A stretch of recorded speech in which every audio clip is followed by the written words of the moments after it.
Welcome everybody to Dead Talk Live. I am your host Viz, and I'm very happy to be with you guys tonight. It has been a minute since it's just been me and you guys, so I figured I'd take this opportunity so we can all catch up. Here's kind of a big milestone for us. Last Thursday, a week ago today, we actually celebrated our 200th guest interview episode. Damn. I'm like, wow. Doing this day in and day out, going nonstop, 24/7, you don't really realize all the stuff that's going on around you. But yeah, last Thursday we did our 200th guest interview episode. Now that's episode. Now, if you count all the panels that we have done, we have interviewed way over 200 guests. And we're not even at our 2-year anniversary. That's coming up next month. Well, in a couple of weeks. April 25th will be our 2-year anniversary since we premiered. We are on multiple video on demand platforms now. A little bit of news: we are premiering on Apple TV April 11th. We're also going to be premiering on Tubi and Vudu as well. So I want to thank you guys because, when I started this back in 2020, those of you who have been watching me for a while know that I started this as sort of like a late night test just to see what the whole live stream thing is all about. And here we are 2 years later. I miss the solo episodes where you and I just get to talk. I want to welcome you guys. We have Sita on Facebook giving us a big thumbs up. Colette, our regular viewer, is with us, as is Denora. Megan is joining us. She says, hi, Viz and Viviana. 24th birthday is today. Happy birthday, Megan, on Facebook. Congratulations, 24. Wow, 24 for me was 23 years ago. Let's see, we have Marko who's joining us. I want to welcome all of our Instagram friends who are coming in. So, for some of our newer viewers who have not seen a solo show, because it's been a while since I've done one, Dead Talk Live is simultaneously streamed to 7 social media platforms. And they are, and I'm going to forget a couple here, YouTube, Facebook, Instagram, Vimeo, Twitch, Twitter, and I'm forgetting one or two more. But yeah, that's where this show is streamed live to every night. So you can catch us. The start time of the show varies, depends on what time our guests are available.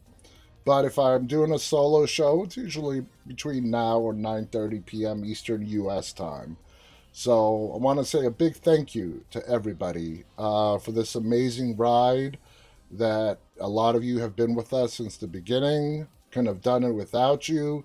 I want to thank my amazing team who are dedicated and do what they do just because they really believe in what we do. So anyway, who watched the Oscars last weekend, huh? I actually debated this. I'm so sick of hearing about what happened last Sunday at the Oscars. But here's what I realized. By now, nobody is really interested in the slap heard around the world anymore. But now people are just fascinated by what other people have to say about the slap heard around the world. Will Smith basically bitch slapping Chris Rock live on television in front of tens of millions of people. Now way more than that, since everybody in every corner of the world has seen it. Andrew is with us on Instagram. Hey, Andrew. Long time, man. Good to see you again. So anyway, going back to the whole debacle that happened last Sunday, which sort of exposed kind of the shit show of what Hollywood has become. And I can say that with a pure heart and honesty that, yeah, the entertainment industry is sort of a shit show. But, so, I mean, let's break it down. I'm like, you know what? Fuck it. Let me put in my 2 cents as well, right? Everybody else is doing it. I was going to sort of refrain and not do it and just avoid it, but hell, it hasn't been a week yet, so I guess we could still talk about it. So, it is no coincidence that the Oscars are hosted by comedians. That's not a coincidence. It's done on purpose. Okay? They are there to make jokes and pretty much roast the nominees, all those in attendance. And if you got a front row seat in the Oscars, like Will Smith and Jada Pinkett did, you're going to get your ass roasted. And that's exactly what Chris Rock did. Now, what confused me about the unfolding of those events was that, yeah, Chris Rock made the joke, G.I. Jane 2, whoopee. He could have gone, a lot worse. And both Will Smith and Jada, they laughed. Well, Jada rolled her eyes. But Will Smith laughed. He was playing along. And then something must have happened, and there's a lot of speculation out there that we didn't get to see on camera that, urged Will Smith from laughing at the joke, because that's what you're supposed to do, whether you think if it's funny or not. You're attending the Oscars, you got a comedian who's hosting it, you laugh, right? You applaud when you have to applaud, you laugh when you're supposed to laugh. Whether it's funny or not is irrelevant. But anyway, his ass was laughing. And then something must have happened when the cameras cut for that couple of seconds. And he got up on stage and he bitch slapped Chris Rock. And then he sat back down in his seat. And I don't know how many of you have seen the uncensored version of what Will Smith said. Pretty much it's along the lines of you don't fucking put my wife's name in your mouth. He dropped the F-bomb twice. The Oscars, just like any live show on TV these days, is purposely delayed a few seconds for censorship. So if you were watching the Oscars live, that part got bleeped out. But it did make it on the internet, the uncensored version. Okay? Now, Will Smith, who's also a comedian, let's put aside the whole Oscars shit of him winning Best Actor. Okay? He's a comedian. That's where his roots are. Now, he should know that Chris Rock has a job to do in hosting the Oscars.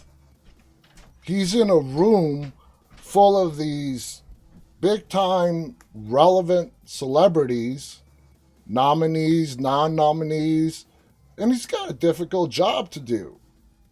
You don't get your ass up off the chair, go on the stage, and slap the host. And I got to give kudos to Chris Rock for showing the restraint that he did. If it was me, I would have bitch slapped his ass right back. No shit. One thing I do not tolerate is being disrespected. And Will Smith, yeah, he poked fun at your wife. I have no tolerance for people who can't take a joke about themselves. People that are that serious about themselves, about their families, where they can't take a joke that is not even a jab at you. It's a job. That's what Chris Rock was doing. He was doing his job. So I got to give kudos to Chris Rock for really taking the high road. He came out, you know, smelling like a rose out of all this. Will Smith woke up the next day as a pariah.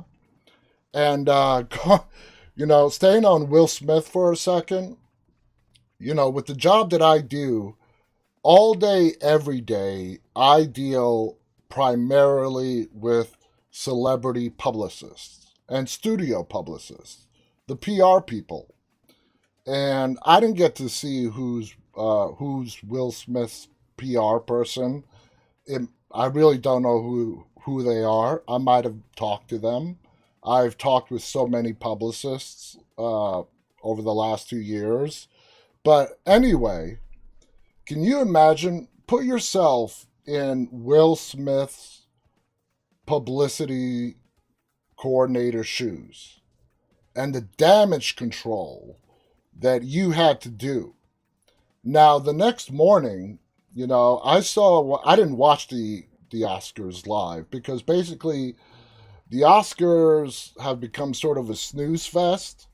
And the reason why it gets so much media attention, yeah, people are interested in the nominees and the winners.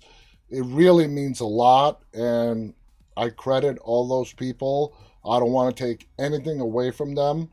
That's a lot of hard work and hurdles that they have to jump through to get to that point of even being nominated for an Oscar. So, with all due respect to them, I mean, to have their night stained, and if you put yourself in Will Smith's PR person's shoes, the damage control, as soon as they must have seen that happen, the crisis center, oh man, I can't even describe it to you, Like I said, I deal with PR people. They're the nicest people in entertainment.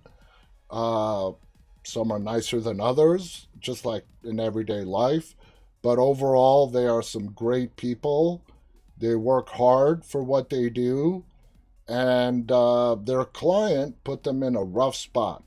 And I remember I posted the uncensored video to my team late Sunday night when I saw it happen. And the next morning, I go to them because I know how all this works now.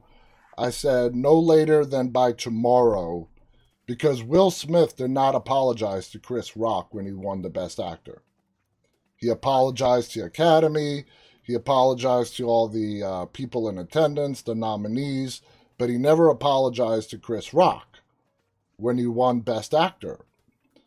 But I told my team, because this is how it's going to work. Within the next day or so, Will Smith is going to come out and publicly apologize to Chris Rock. And lo and behold, later on that afternoon, there it is. Now, that apology did not come from Will Smith's heart. Okay? That is his public relations team doing damage control. That's where that came from. Okay? Because that's their job. Okay? They're PR people.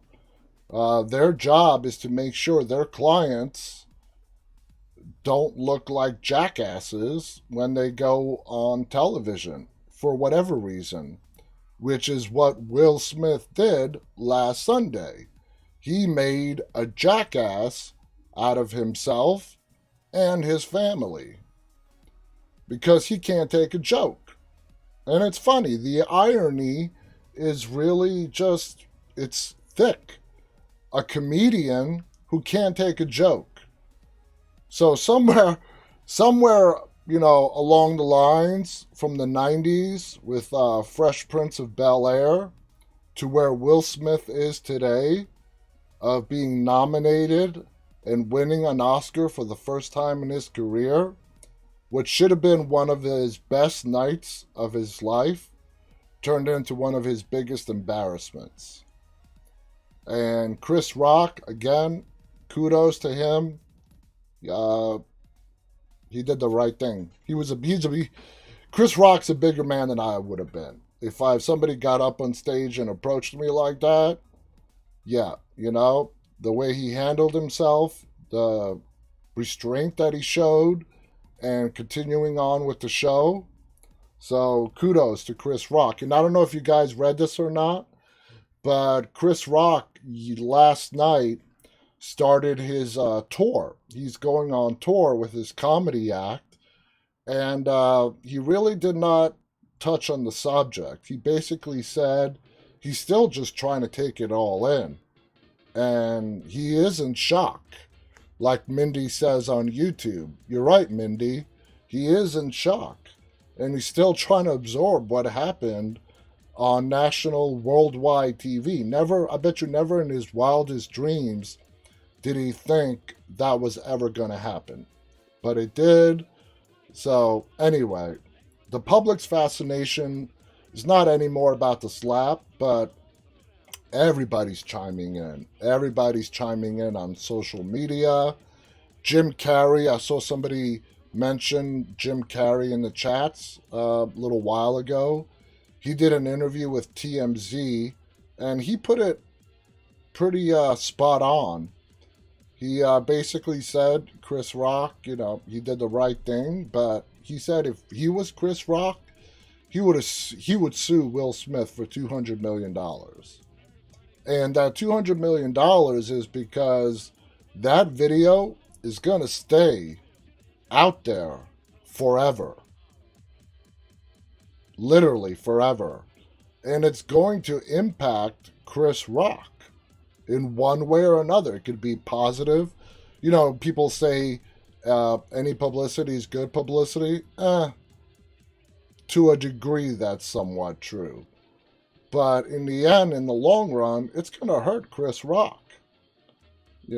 Because he showed restraint, and as time goes on, the narrative of what happened is going to change. But I agree with Jim Carrey. I would sue his ass for $200 million for possibly the loss of income over the years. So anyway, if you guys haven't watched that interview with Jim Carrey, it is available. I believe it was TMZ that did the interview where Jim Carrey really explained it eloquently. So anyway, moving on. For those of you, like I said, we stream simultaneously to 7 different social media platforms. If you guys haven't visited us on YouTube yet, I invite you to please go to YouTube, look us up, Dead Talk Live, hit subscribe if you haven't already done so. If you're watching us on any of the other platforms and are not following us yet, click follow. But do go to YouTube and subscribe. YouTube, like a television show like we are, YouTube being what it is, it means a lot.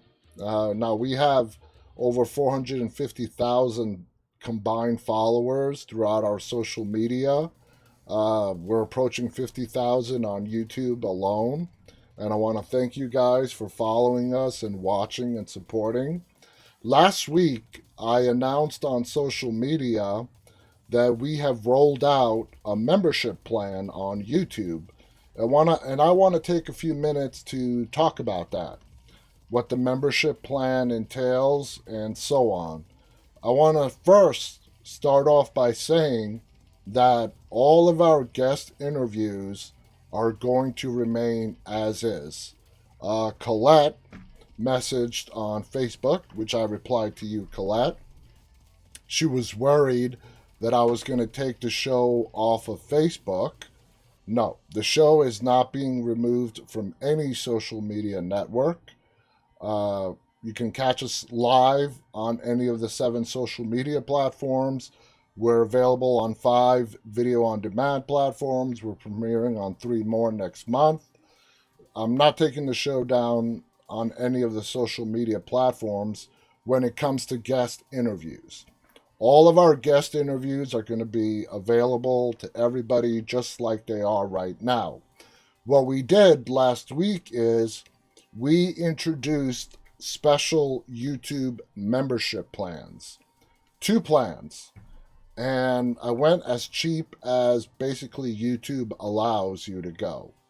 The first plan is, as you guys are chatting right now, and I want you guys to know, when I'm doing these interviews, don't think I'm not seeing what you guys are talking about, because the chats are right there.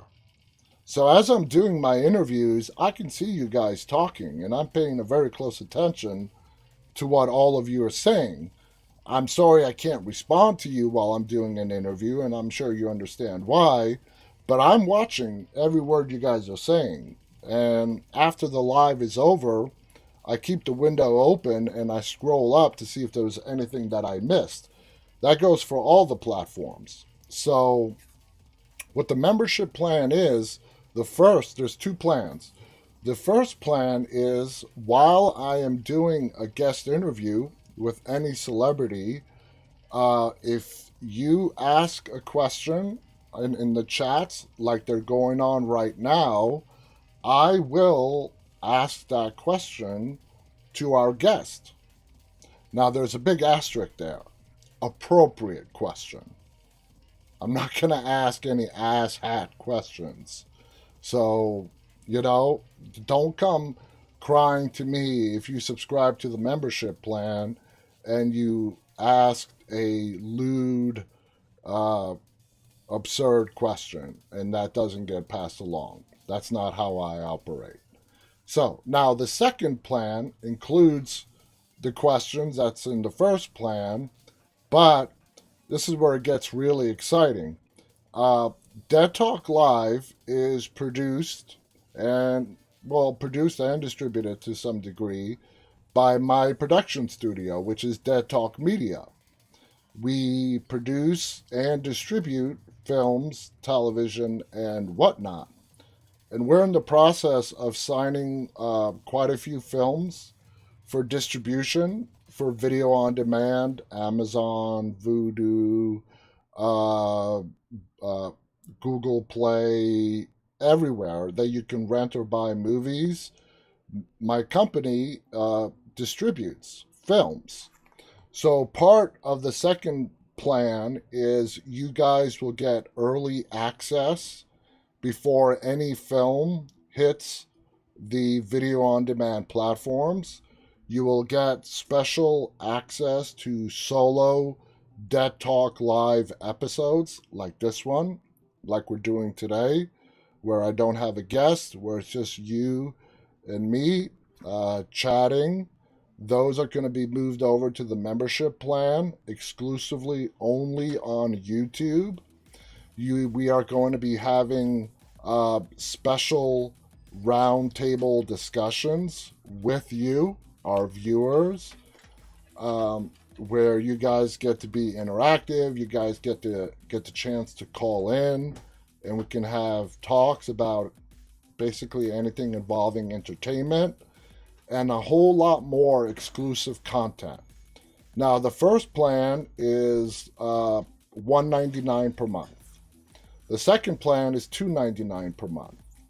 So the $299 plan, you get the questions and you get all the exclusive content. Early access to movies, exclusive access to Dead Talk Live episodes, special roundtable chats with our viewers, and a whole lot more content that is filmed, not to be put on video on demand where other Dead Talk Live episodes are aired, but for you exclusively on YouTube.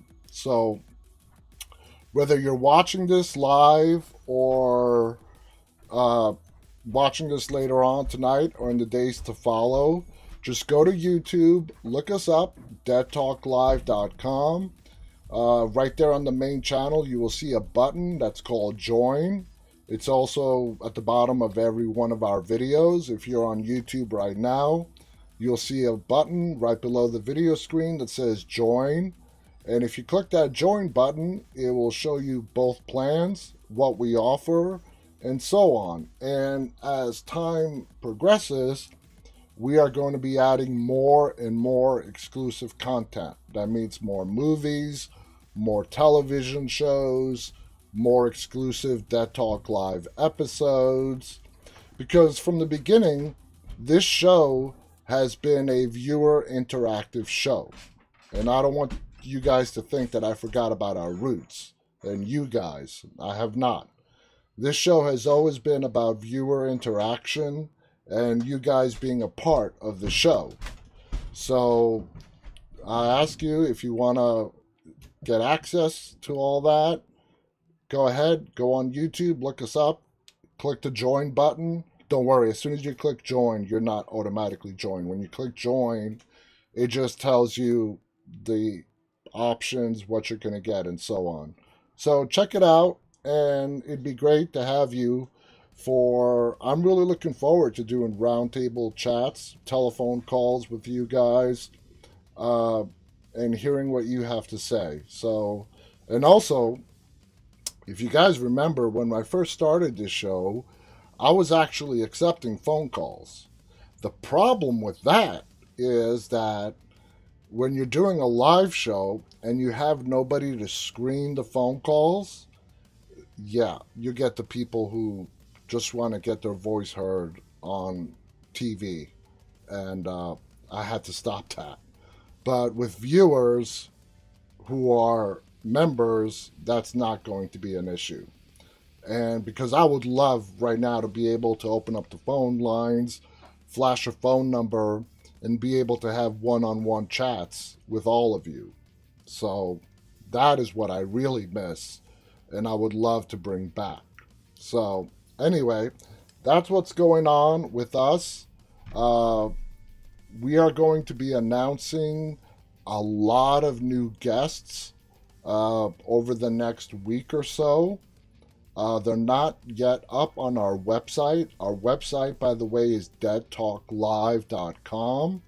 If you go to the site and if you click our guests, you can see all the 200 episodes that we have done.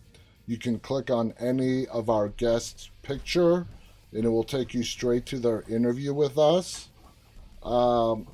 So we are going to be announcing a lot of new guests over the next week. Big time guests that I'm really psyched about.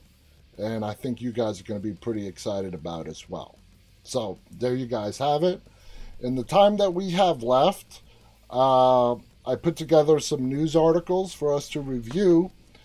And lo and behold, if you go on Google and do a search for entertainment news or horror movie news, yeah, even horror movie news, 90% of the stuff that's going to pop up is the slap heard around the world.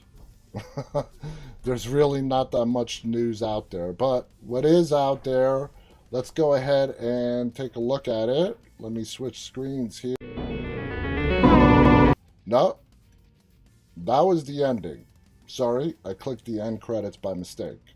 So here we go. Jared Leto.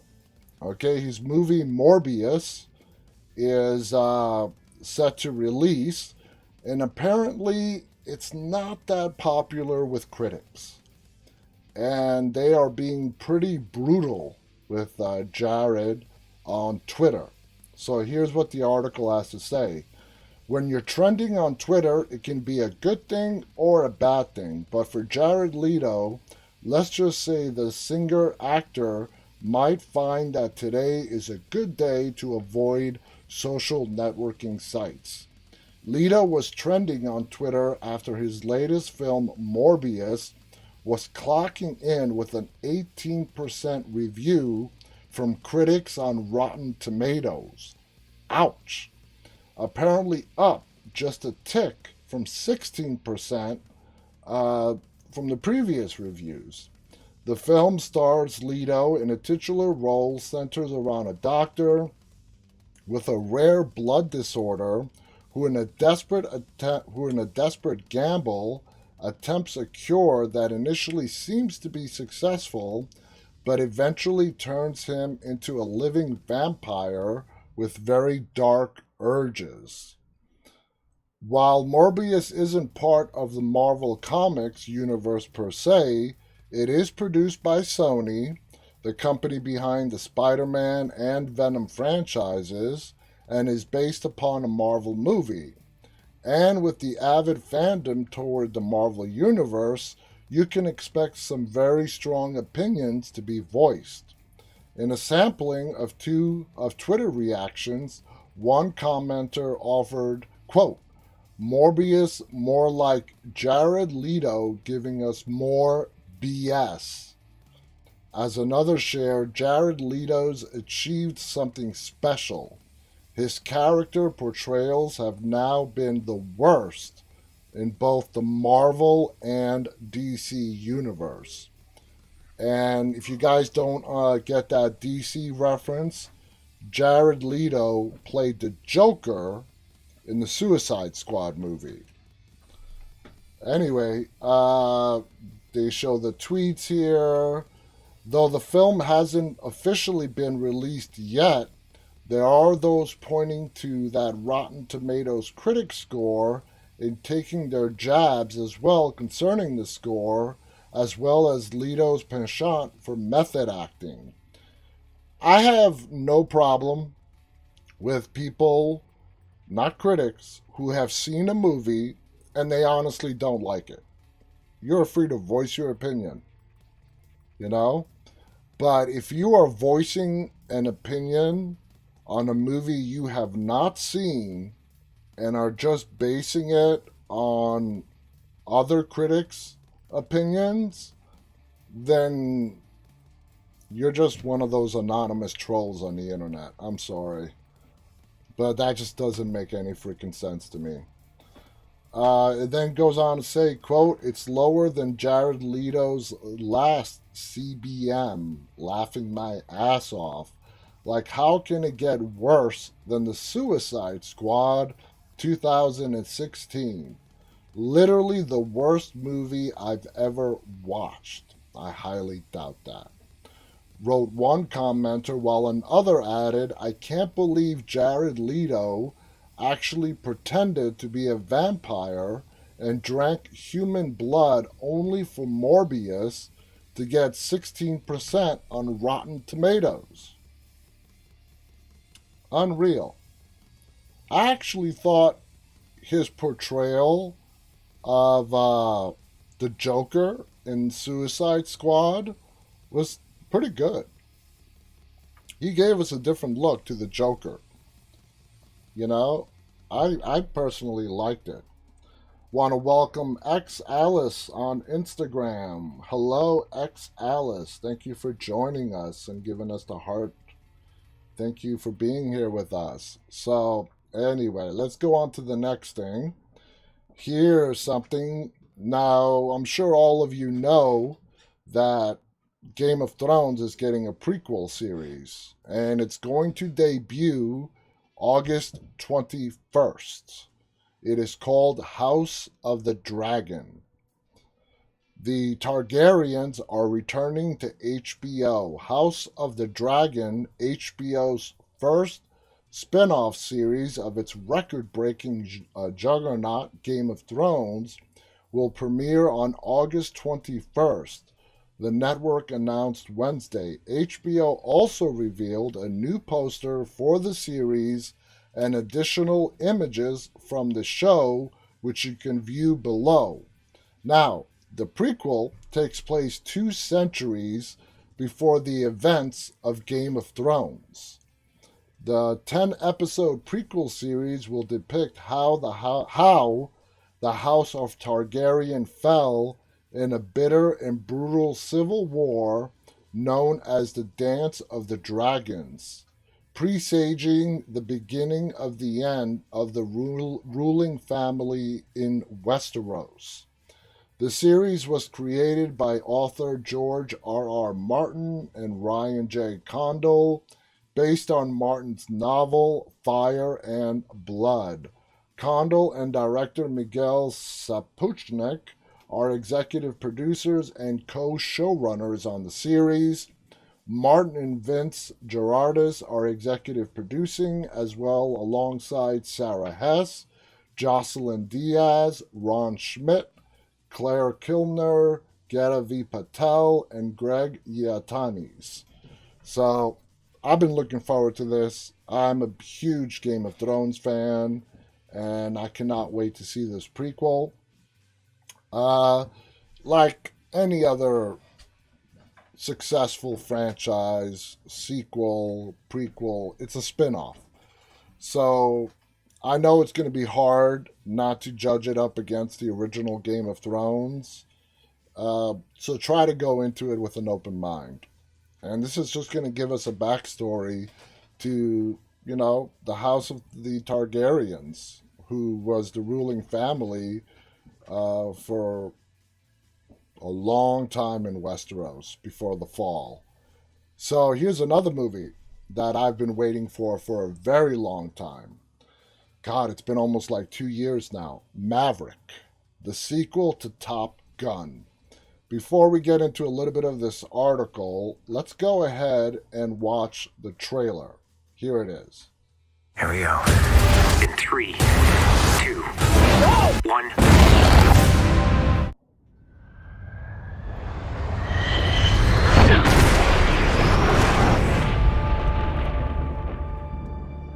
What do we have here? God, here I thought we were special. Fellas, this here's Bagman. Hangman.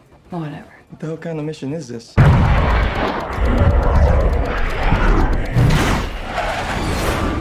Everyone here is the best there is. Who the hell are they gonna get to teach us? Maverick. Captain Pete Maverick Mitchell. Let me be perfectly blunt. You are not my first choice. You are here at the request of Admiral Kazansky, AKA Iceman. He seems to think that you have something left to offer the Navy. What that is, I can't imagine. With all due respect, sir, I'm not a teacher. Just want to manage expectations. What the hell? Good morning, aviators. This is your captain speaking. And we're off. Here we go. In 3, 2, 1.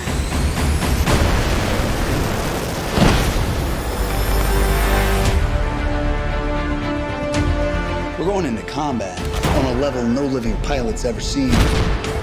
Not even him. You think up there you're dead. Believe me.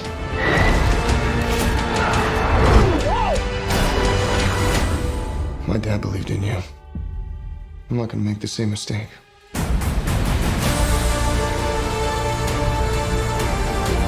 Someone's not coming back from this. Those are your pilots. Anything happens to them. Smoke in the air! You'll never forgive yourself. No turning back now. Come on! Jeez! Having any fun yet?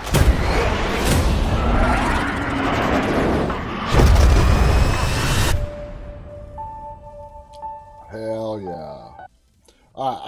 I gotta let you guys in on something. A lot of you don't know this about me, but I'm a federally licensed aircraft mechanic. When I went to college, got my whole bachelor's degree, I also was trained and I became a licensed aircraft mechanic. Out of college, that's what actually moved me from New York City down here to Virginia. I got a job straight out of college working for the airlines. So, but anyway, I was in the airline industry for over 8 years, okay? And I cannot describe to you how Top Gun, the original, is so instrumental to anybody in aviation. I mean, we would cite lines from that movie all day, every day.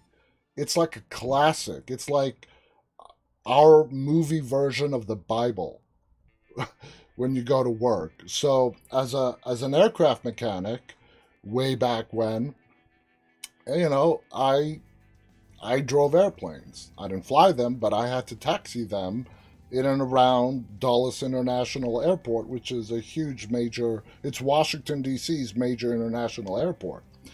And here we are, I'm driving airplanes around the airport, and we're talking on the radio with the tower, we're talking to the radio with fellow pilots, taxiing airplanes back and forth. And we are reciting lines from Top Gun, live on open FAA frequencies. I mean, I just cannot describe to you how, the first Top Gun movie, in every person who's involved in aviation, it's a part of their being, it's a part of their core. From pilots, mechanics, rampers, everybody. I had to share that with you. But anyway, I've been waiting for Maverick now because of COVID. It's going to be 2 years. It was supposed to be released the summer of 2020, I believe. So it's going to be 2 years delayed. And the fact that it's finally coming out, I'm really, really psyched about that. So let's go back to the article and see what this has to say. I like the fact that they are bringing Goose's son into this movie, and apparently his son blames Maverick for his dad's death. Following a staggering number of pandemic-related release date changes, Paramount Pictures' Top Gun Maverick is finally flying into theaters May 27th. The sequel to the Reagan-era blockbuster, 1986 to be exact, will first stop over at the Cannes Film Festival for an out-of-competition premiere. This year's festival runs between May 17th and May 28th. Watch a brand new trailer below, which we just did. This will be the first time in 3 decades that a Cruise movie has played at Cannes. His last appearance on the festival's lineup was Ron Howard's Far and Away, back in '92. That was his movie that got him hooked up with his wife, Nicole Kidman, who they're now divorced, but that's another story. Once again, the film finds Cruise in a Mission Impossible mode, helming all of his own jaw-dropping stunts. Now, we have had guests on here who have worked with Tom Cruise a lot.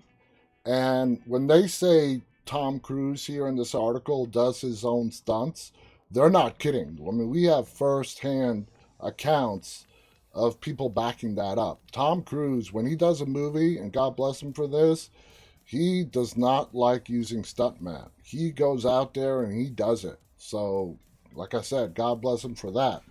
For 34 years, you guys have been very patient with me, and I felt it was my responsibility for me to deliver for you, Cruise told the audiences at Comic-Con when the first trailer bowed several years ago. Everything you see in this film is very real. Top Gun Maverick was directed by Joseph Kosinski. In addition to Cruise, it stars Miles Teller, Jennifer Connelly, John Hamm, and Val Kilmer. Val Kilmer is back as the Iceman. The film picks up 30 years after the events of the original Top Gun, with Cruise's Pete Maverick Mitchell now working at the prestigious United States Navy Strike Fighter Tactics Instructor Program. That's a mouthful. That he attended in the original film, which is better known as Top Gun. He is forced to navigate the increasingly complex world of drone warfare as he mentors a new generation of Navy pilots. Now here's the movie's official synopsis. After more than 30 years of service as one of the Navy's top aviators, Pete Mitchell is where he belongs, pushing the envelope as a courageous test pilot and dodging the advancement in rank that would ground him when he finds himself training a detachment of Top Gun graduates for a specialized mission the likes of which no living pilot has ever seen. Maverick encounters Lieutenant Bradley Bradshaw, call sign Rooster, the son of Maverick's late friend and radar intercept officer, Lieutenant Nick Bradshaw, aka Goose. And I think it's very appropriate that Goose's son his call sign is Rooster. Facing an uncertain future and confronting the ghosts of his past, Maverick is drawn into a confrontation with his own deepest fears, culminating in a mission that demands the ultimate sacrifice for those who will choose to fly it. There you guys go. So I'm really psyched about that. I'm definitely going to be checking out Top Gun in the theaters when it does release this coming May.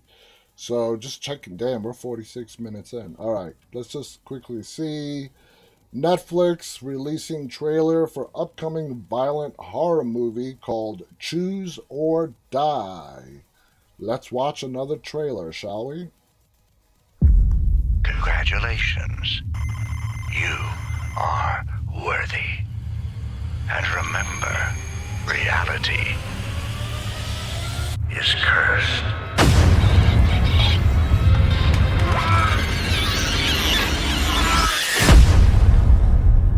You're not special.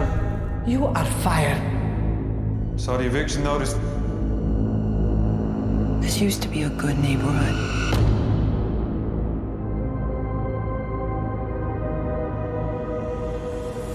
What's this? Cursor. With a 125 grand prize? There are a ton of unclaimed prizes from retro games. Could be easy money. You know Wilkie's on 37th? Yes, I do. Meet me there tonight at 1:30. It's a date. It's a deal.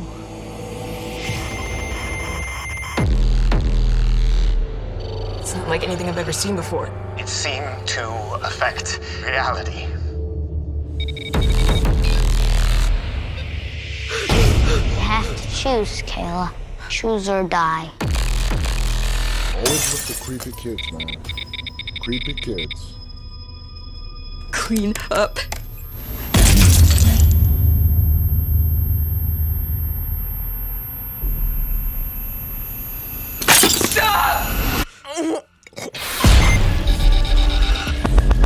How was he doing that? It's almost putting the words on the screen before I say it. Then I don't see how a video game can kill someone.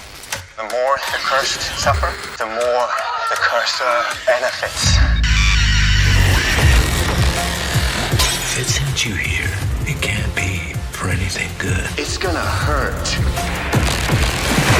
We gotta choose, Caleb. I think you might be what it was looking for.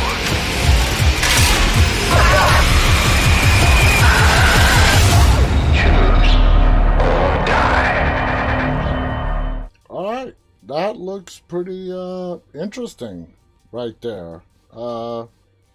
Netflix has been coming out with some good stuff. I saw a series, 8 episodes, that I just stumbled upon on Netflix. It's a Polish television series called The Krakow Monster, and I really liked it. It's a little bit cheesy, but it deals with ancient deities, demons, and whatnot, and it's a really good Polish television show. Like I said, it's a single season. I don't know if it's going to be continued or not, but it's called The Krakow Monster, and it's available on Netflix. Anyway, guys, the time just flew. I want to thank you so much. I love doing solo shows. I love talking to you guys. Thank you, Colette, Khaleesi, Denora, all of our Instagram friends. Again, we would greatly appreciate if you visit us on YouTube. Subscribe to Dead Talk Live if you haven't done so yet. Check out our membership program where you can ask guests live directly to any one of our upcoming guests and get advanced screenings to special movies, television shows, special Dead Talk Live episodes, Thank you guys. It's been great. And until next time, stay safe and always, always stay walking. Good night.